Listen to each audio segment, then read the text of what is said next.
പരിസ്ഥിതി ദിനവുമായി ബന്ധപ്പെട്ട് കുഞ്ഞുങ്ങൾക്ക് ഞങ്ങൾ അധ്യാപകർ നൽകുന്ന ചെറിയൊരു സന്ദേശം.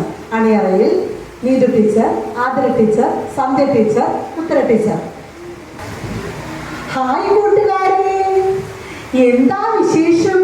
ഇന്ന് എല്ലാവരുടെയും മുഖത്ത് നല്ല സന്തോഷമുണ്ടല്ലോ. ഇന്ന് എല്ലാവരും വളരെ സന്തോഷത്തിലാണല്ലോ ഇവിടെ വന്നിരിക്കുന്നത്. ഓ, ഇന്ന് പരിസ്ഥിതി ദിനമാണല്ലേ? എന്തൊക്കെയാ പരിപാടി? നിങ്ങളുടെ കയ്യിൽ പോസ്റ്റർ ഉണ്ടല്ലോ, വീഡിയോ പ്രദർശനം, മരം നടൽ ഒക്കെയുണ്ട്. വളരെ നല്ല കാര്യം. മരം നട്ടാൽ മാത്രം മതിയോ? അത് നന്നായി സംരക്ഷിക്കുകയും അതിനെ നന്നായി വളർത്തുകയും ചെയ്യണ്ടേ?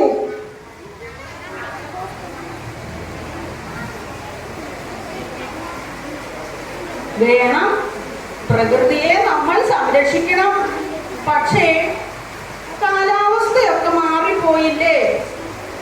ഈ അടുത്ത് നമ്മുടെ കളമശ്ശേരിയിൽ മിന്നൽ പ്രളയം ഉണ്ടായത് അറിഞ്ഞില്ലേ?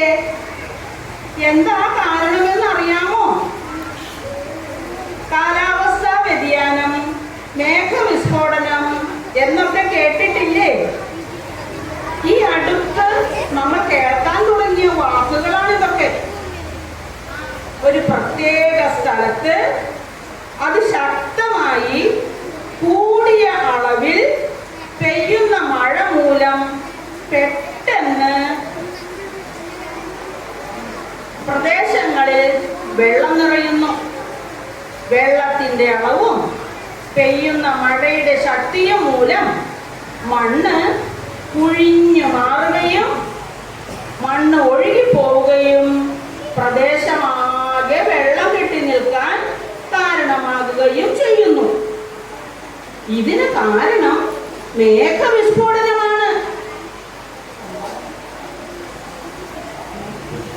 മേഘവിസ്ഫോടനമോ? അതെന്താണ് മേഘവിസ്ഫോടനം? ഞാൻ ഇതുവരെ കേട്ടിട്ടില്ലല്ലോ.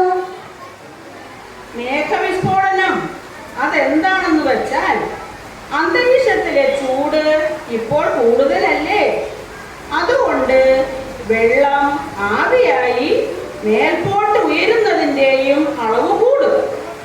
അതുകൊണ്ട് മഴമേഘവും കൂടും. അതിശക്തമായ മഴയും പെയ്യും. അല്ലയോ കാക്കമ്മേ, ഇതിന് എന്താ കാരണം? എനിക്കൊന്ന് പറഞ്ഞു തരാമോ? ഇതിന്റെ കാരണമോ? നമ്മൾ ഉപയോഗിക്കുന്ന AC-യും ഫ്രിഡ്ജും ഒക്കെ പുറത്തുവിടുന്ന വാതകങ്ങളൊക്കെ അന്തരീക്ഷ ഊഷ്മാവ് കൂടാൻ കാരണമാണ്.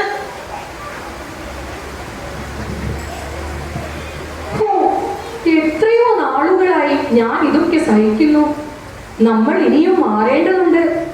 മരങ്ങൾ വെച്ച് പിടിപ്പിക്കാനും പ്ലാസ്റ്റിക് മാലിന്യം വലിച്ചെറിയാതിരിക്കാനും ജലസ്രോതസ്സുകൾ സംരക്ഷിക്കാനും നാം ശീലിക്കണം. നാളുകളിൽ ഇവിടേക്ക് വരുന്ന ഓരോരുത്തർക്കും എന്നെ ഇതുപോലെ സൂക്ഷിച്ച് കൈമാറേണ്ട കടമ കൂടിയുണ്ട്. ഈ പരിസ്ഥിതി ദിനത്തിൽ അതാണ് നിങ്ങൾ ഓരോരുത്തരും ചെയ്യേണ്ടത്. അതെ അതെ, നമ്മൾ എല്ലാവരും നമ്മുടെ ഭൂമിയെ സംരക്ഷിക്കണം. നമ്മുടെ പ്രകൃതിയാണ് നമ്മുടെ അമ്മ.